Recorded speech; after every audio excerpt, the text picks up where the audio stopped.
हाँ जी, online platform पर आप सभी का स्वागत है।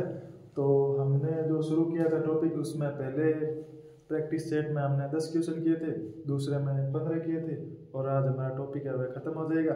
उसमें जितने भी क्वेश्चन प्रीवियस ईयर में आए हुए हैं वे सारे क्वेश्चन हमने उठा लिए हैं वहाँ से।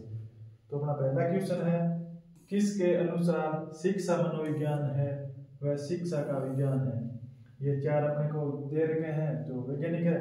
इन्होंने पूछा है कि किसके अनुसार शिक्षा मनोविज्ञान शिक्षा का विज्ञान है।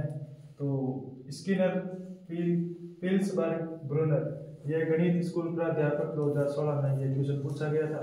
तो इसका अपना जो राइट आंसर है वह होगा पी। दूसरा प्रश्न, शिक्षा मनोविज्ञान शैक्षणिक परिस्थितियों मनोवैज्ञानिक पक्षों का अध्ययन है। ये परिभाषा किसकी है? यानी शिक्षा मनोविज्ञान है वह शैक्षणिक परिस्थितियों मनोवैज्ञानिक पक्षों का अध्ययन है। यह परिभाषा किसकी है? एलिस, स्किनर, स्टीफन ट्रो। ये पूछा गया था फर्स्ट ग्रेड इकोनॉमी 2022 में। तो इसका अपना राइट आंसर है वह होगा ट्रो।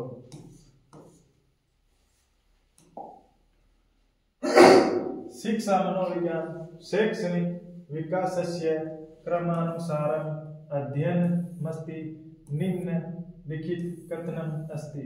ये संस्कृत में पूछा गया था स्कूल प्राध्यापक 2016, इसलिए इसकी लैंग्वेज है वह संस्कृत नहीं है। स्किनर, स्टीफन, हर्ल और हरमन, इनमें से कौन सा है जिसने शिक्षा मनोविज्ञान शैक्षणिक विकासस्य क्रमानुसारम् अध्ययनमस्ति निम्नलिखित कथनम् अस्ति। तो इसका जो राइट आंसर है वह होगा स्टीफन। शिक्षा मनोविज्ञान संबंधित है। शिक्षा मनोविज्ञान है वह इनमें से किन में से संबंधित है? चार ऑप्शन दे रखे हैं। अधिगमकर्ता से, अधिगम परिस्थितियों से, अधिगम प्रक्रिया से, उपयुक्त सभी। तो शिक्षा मनोविज्ञान है वह अधिगमकर्ता से भी संबंधित है, अधिगम परिस्थितियों से भी संबंधित है और अधिगम प्रक्रिया से भी संबंधित है। इसका राइट आंसर होगा उपयुक्त सभी। यह गृह विज्ञान 2016 में पूछा गया था। निम्नलिखित में से कौन सा कथन शिक्षा मनोविज्ञान की प्रकृति से संबंधित नहीं है? कौन सा निम्नलिखित में से कौन सा कथन है वह शिक्षा मनोविज्ञान के यानी जो प्रकृति है उससे संबंधित नहीं है? तो इससे जो संबंधित कौन सा कथन है वह नहीं है। यह एक व्यवहारपरक विज्ञान है, यह एक सामाजिक विज्ञान है, यह एक धनात्मक विज्ञान है, धनात्मक, सामाजिक और व्यवहारपरक, ये तो तीनों ही है। यह एक मानकीय विज्ञान है, ये अपना आंसर नहीं है, यानी इसका राइट आंसर यह एक मानकीय विज्ञान है। इसमें नहीं क्या पूछा गया है तो ये अपना ऑप्शन डी होगा। ये सेकंड ग्रेड 2018 में आया हुआ है। निम्नलिखित में से कौन सा तत्व है, कौन सा तत्व है वह शिक्षा मनोविज्ञान के अध्ययन क्षेत्र के अंतर्गत नहीं आता? यानी जो कौन सा तत्व है इन चारों में से शिक्षा के अध्ययन क्षेत्र के अंतर्गत नहीं आता? सीखने की प्रकृति, मानव व्यक्ति की अभिवृद्धि और उसका विकास, व्यक्तिक भेद, मानसिक रोग। तो इसका अपना जो राइट आंसर होगा वह होगा मानसिक रोग। फर्स्ट ग्रेड केमिस्ट्री 2022 में आया हुआ है। निम्न में से कौन सा शिक्षा मनोविज्ञान के अध्ययन क्षेत्र के अंतर्गत नहीं आता? निम्न में से कौन सा शिक्षा मनोविज्ञान के अध्ययन क्षेत्र के अंतर्गत नहीं आता? वंशानुक्रम एवं वातावरण, व्यक्तिगत भिन्नता, पारेंद्रिय ज्ञान, अधिगम प्रक्रिया। तो इसका अपना जो राइट आंसर होगा वह होगा पारेंद्रिय ज्ञान। यह आया हुआ है फर्स्ट ग्रेड बायोलॉजी 2022। मनोविज्ञान शिक्षक को अनेक धारणाएं और सिद्धांत प्रदान करके उसकी उन्नति में योग देता है। यह कथन किसका है? यानी पूछा गया मनोविज्ञान में जो शिक्षक है उसके अनेक धारणाएं और सिद्धांत है प्रदान करके उसकी उन्नति में योग देता है। कोलसेनिक, crow and crow, Blair, Kuppuswami. तो इसका जो अपना राइट आंसर होगा वह होगा कुपुस्वामी। राजनीतिक विज्ञान 2016 में आया हुआ है। शिक्षक के लिए मनोविज्ञान की उपयोगिता जिस क्षेत्र में है वह क्षेत्र कौन सा है? उचित शिक्षण विधियों के प्रयोग बालकों के व्यक्तित्व के सर्वांगीण विकास में, कक्षा के समस्याओं के समाधान में उपयुक्त सभी। जीव विज्ञान 2016 में ये क्वेश्चन पूछा गया था, तो इसका जो अपना राइट आंसर होगा वह होगा उपयुक्त सभी।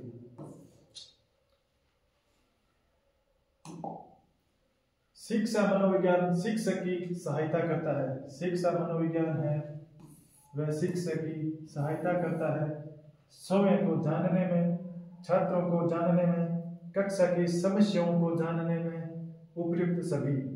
तो इसका जो अपना राइट आंसर होगा, यानी जो शिक्षा मनोविज्ञान है वह शिक्षक को सहायता प्रदान करता है स्वयं को जानने में भी, छात्रों को जानने में भी, कक्षा की समस्याओं को जानने में भी।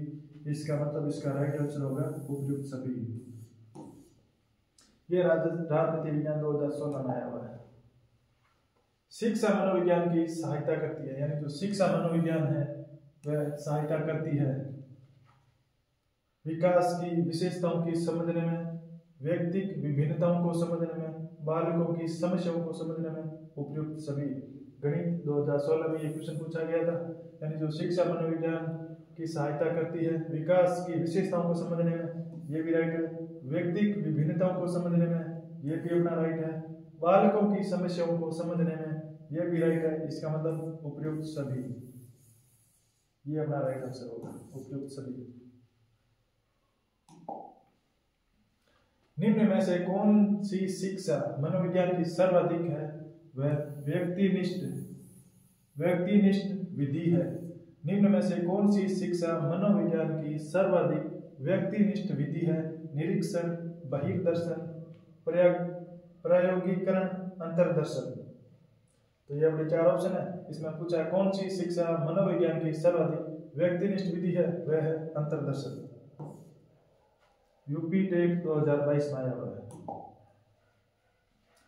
उस विधि का नाम बताइए जो भविष्यवाणियों को, उस विधि का नाम बताइए जो भविष्यवाणियों के अतिरिक्त कथन कारण का सिद्धांत पर आधारित है। प्रयोगात्मक विधि, वर्णनात्मक विधि, सहज संबंध विधि, अवलोकन विधि। आरपीएससी 2020 में ये क्वेश्चन पूछा गया था। उस विधि का नाम बताइए जो भविष्यवाणियों के अतिरिक्त कथन कारण सिद्धांत पर आधारित है, तो वह है प्रयोगात्मक विधि।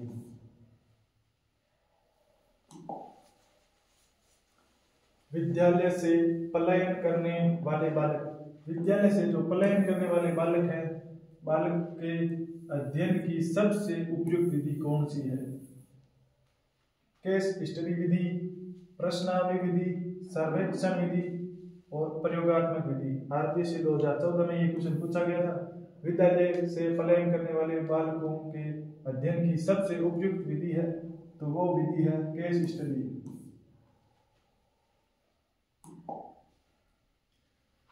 मनोभौतिकी विधि का भाग नहीं है, मनोभौतिकी विधि का भाग नहीं है। औसत त्रुटि, सीमा विधि, सतत उद्दीपन, तुलनात्मक। तो मनोभौतिकी विधि का भाग है वह औसत त्रुटि, सीमा विधि और सतत उद्दीपन। तुलनात्मक है वह इसका भाग नहीं है, तो अपना राइट आंसर होगा तुलनात्मक। निम्नलिखित में से कौन सा शिक्षा मनोविज्ञान के अध्ययन की वस्तुनिष्ठ विधि नहीं है? इसमें पूछा वस्तुनिष्ठ विधि है, वह नहीं है। निम्नलिखित में से कौन सा शिक्षा मनोविज्ञान के अध्ययन की वस्तुनिष्ठ विधि है? वह नहीं है। प्रयोगात्मक विधि, उपचारात्मक विधि, आत्मनिरीक्षण विधि और निरीक्षण विधि। ये आया हुआ अपना जीव विज्ञान आरपीएससी 2014 में। तो इसका अपना राइट आंसर होगा वह होगा आत्मनिरीक्षण विधि।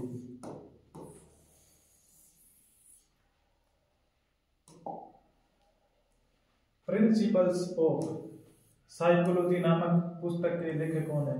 यानी ये बुक है अपनी प्रिंसिपल्स ऑफ साइकोलॉजी, इसके लेखक कौन है? 4 ऑप्शन दे रखे हमने, इनमें से कोई एक लेखक है। जॉन डेवी, विलियम जेम्स, एबिंगहास और वुंट। प्रिंसिपल्स ऑफ साइकोलॉजी नामक पुस्तक के लेखक हैं, वह लेखक हैं विलियम जेम्स। ये आया हुआ है अपना समाजशास्त्र 2016 में। तो आज